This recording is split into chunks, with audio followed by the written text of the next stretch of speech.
एक घने जंगल में एक शरारती बंदर रहता था। उसका नाम मोनू था। मोनू पूरे जंगल में अपनी शरारतों के लिए मशहूर था। वो कभी किसी के फल छीन लेता, कभी किसी की पूंछ खींच देता। जंगल के सभी जानवर उससे परेशान रहते थे। उसी जंगल में एक समझदार कछुआ रहता था, जिसका नाम कल्लू था। कल्लू बहुत शांत और बुद्धिमान था। वो हमेशा सोच समझकर काम करता था। एक दिन मोनू बंदर पेड़ पर बैठकर आम खा रहा था।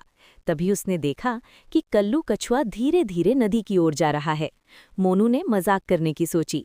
वो पेड़ से उतरकर बोला, अरे कल्लू, तुम तो बहुत धीरे चलते हो, क्या तुम कभी दौड़ भी सकते हो?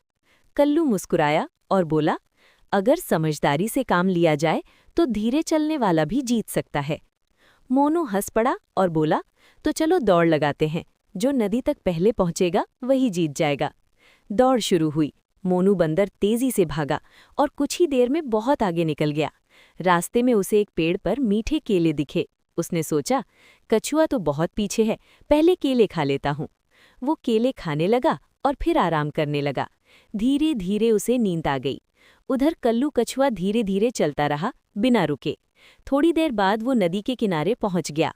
जब मोनू की नींद खुली तो उसने देखा कि सूरज ढलने लगा है।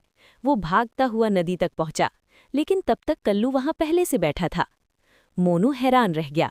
उसने कहा, मैं इतना तेज था, फिर भी हार गया। कल्लू मुस्कुराकर बोला, तेज होना अच्छा है, लेकिन लगातार मेहनत और धैर्य उससे भी ज्यादा जरूरी है। मोनू को अपनी गलती समझ आ गई। उस दिन के बाद उसने शरारतें कम कर दी और मेहनत करना सीख लिया।